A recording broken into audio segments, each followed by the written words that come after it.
Welcome viewers to the bitmasking playlist, and this is the first video in the bitmasking playlist, and we'll study about the bitmasking operators. Okay, so let's first see why we will study the bitmasking operators at all. So if we see the time complexity of the other operators compared to the bitwise operators, we'll see that this by and this star, which is the multiplication symbol, and we perform multiplication with this and division by this, and the time complexity of these are O of n square, where n is the size of the number. Okay, and if we see the modulus, then the time complexity is O of n cube, where n is again the size of the number.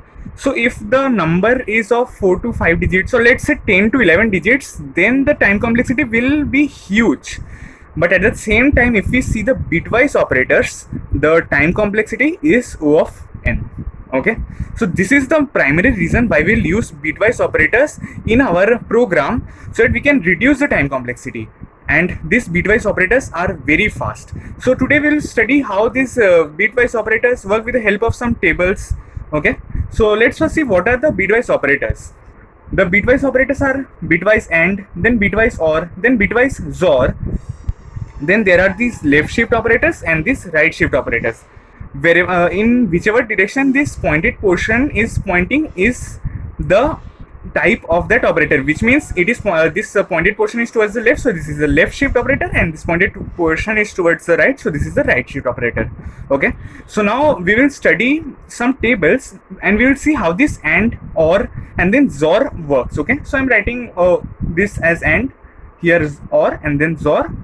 Then this is the left shift and this is the right shift. Okay,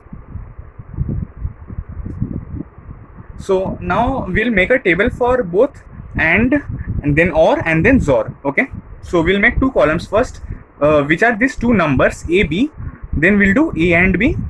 Okay, then we'll do similarly another, this is for AND, so here we will be doing for OR, and after that here we will be doing for XOR. Okay, A, B, then A, then XOR B.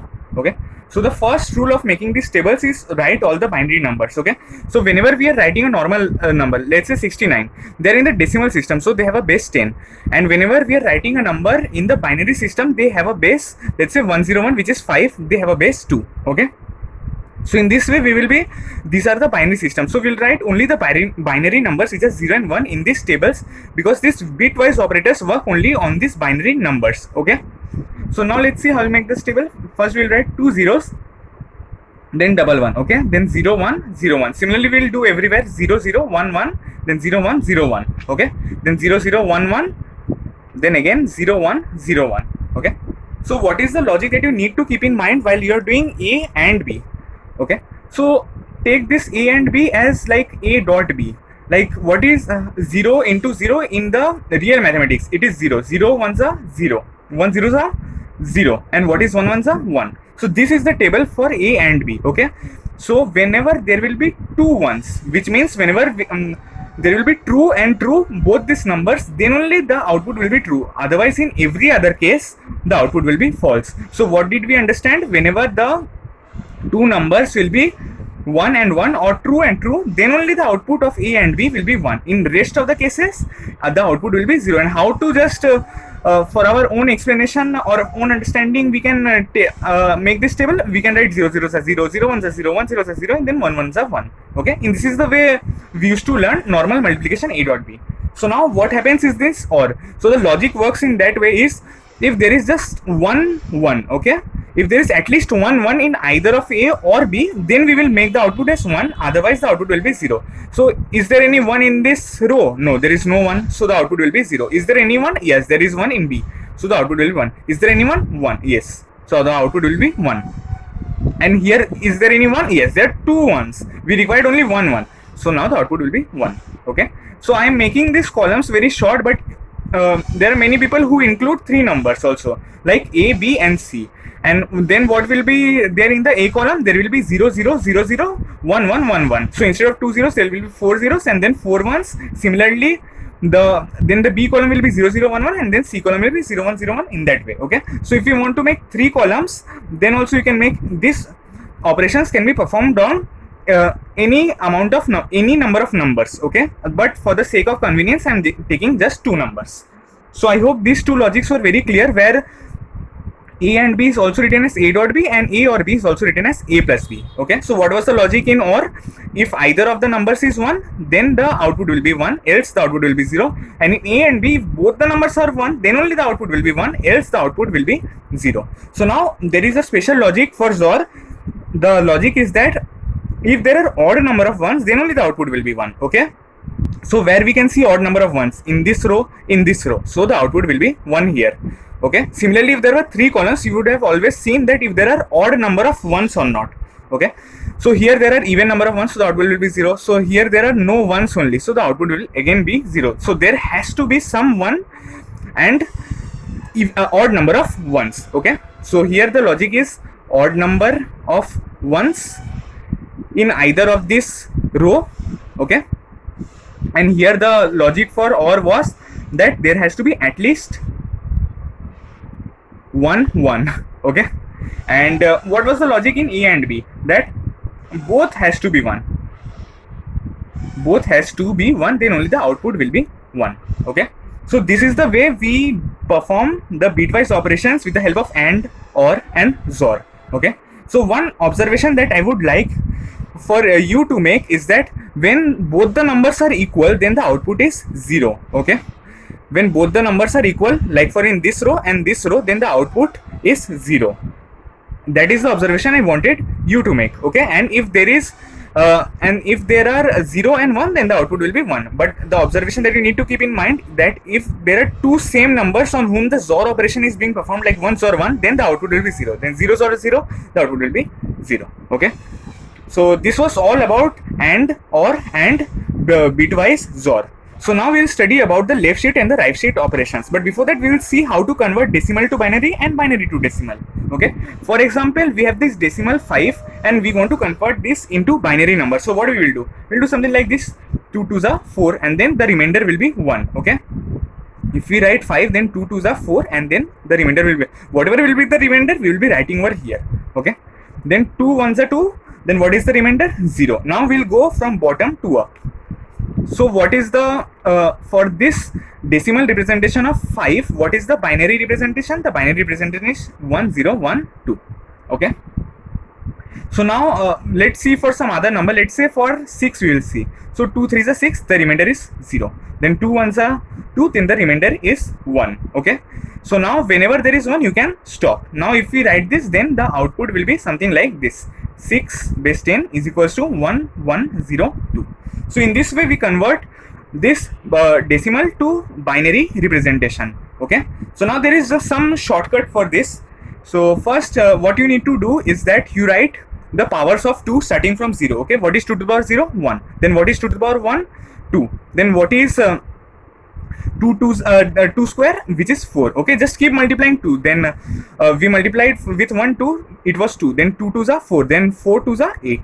Okay, so now for 5 we need to see which numbers make up 5. So 4 plus 1 is 5, so put 1 over there. Okay, and in the rest of the places put 0. So there are 32 bits over here, but whenever we encounter the last one from the left hand side, we don't write the zeros after that. Okay, so we'll write only till the one which is on the leftmost side. Okay, so this was 10. So for 6, what makes up 6? It is 4 plus 2. So we'll write 1 1 0 over here. Okay, so in this way we get the binary representation, which was 1 1 0 over here, and then we wrote in place of 4 1, in place of 2 1, because 4 plus 2 is 6 over here. Similarly 4 plus 1 was 5 over here. Similarly for rest of the things we can try. Okay, so for example 13, what is 13 base 10 equals to how much? 2. Then what is 8? We need to see which sum makes up 13 over here. So I can clearly see that 8 plus 4 is 12, plus 1 is 13. So I can simply write 1 1 0 1 or 1 1 0 1 will be the binary representation of this decimal 13. Okay, so in this way we will convert our decimal to binary. Now to convert from this to this, what we will do? We will simply do something like this. We will write 0 1 2 over here.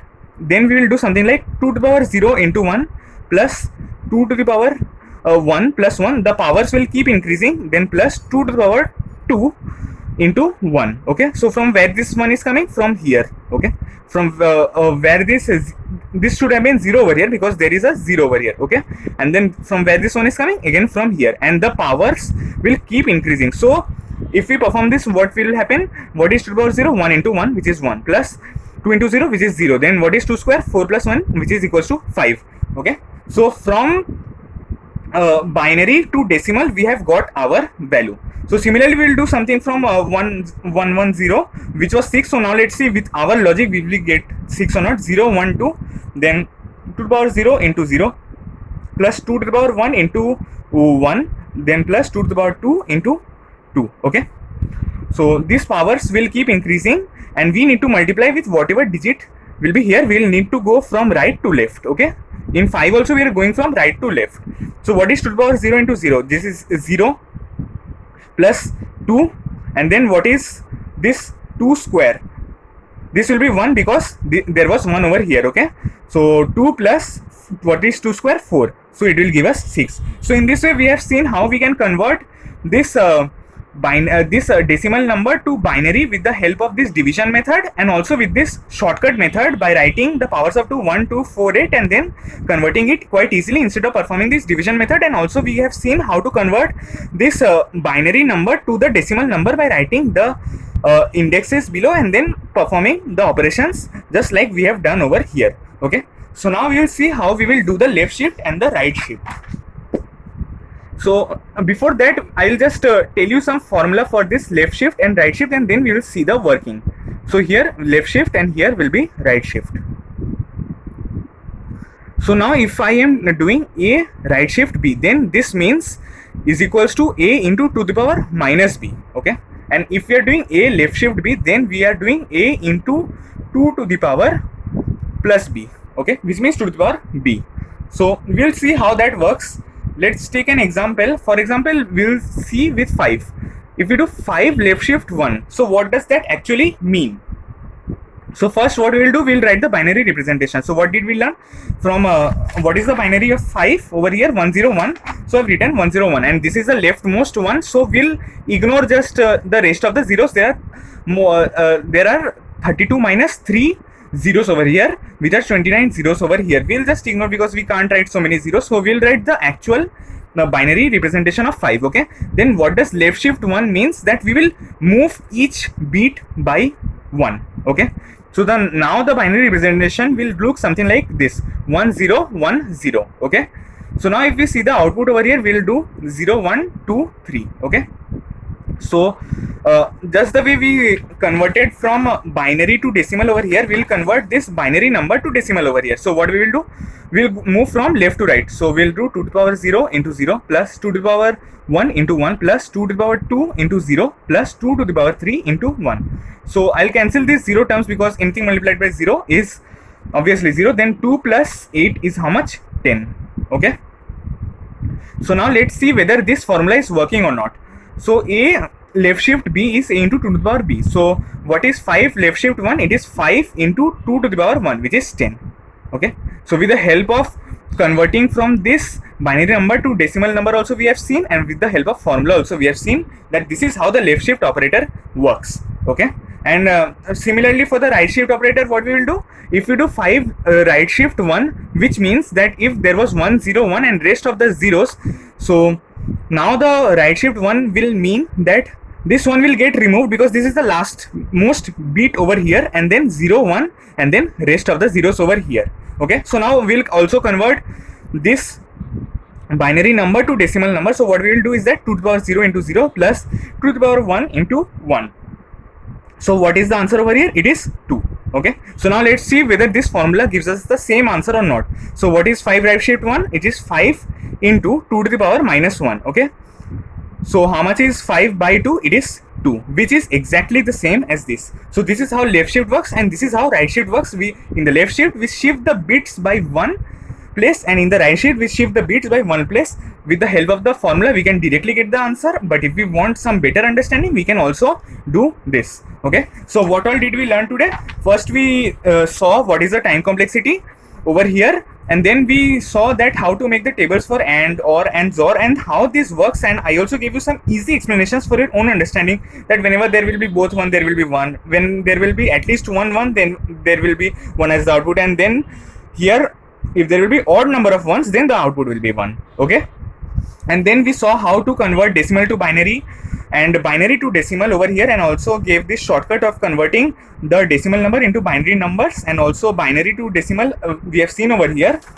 And after that we saw how this left shift works and how this right shift works, and also what is the formula for them. Okay, so here we are performing the division in such a way that we get only the quotient as the answer. Okay, so 5, then 2 2s are 4, and then 1. So we'll see the programs related to these operators, but before that I hope you clear your basics regarding how these operators works, and we'll see how these operators can reduce the time complexity, and we will not use this by, star, modulus operator, and instead we'll use the bitwise operator to increase the efficiency of our program and make the program run in much smaller time. So thanks for watching this video. Do leave any doubts in the comments.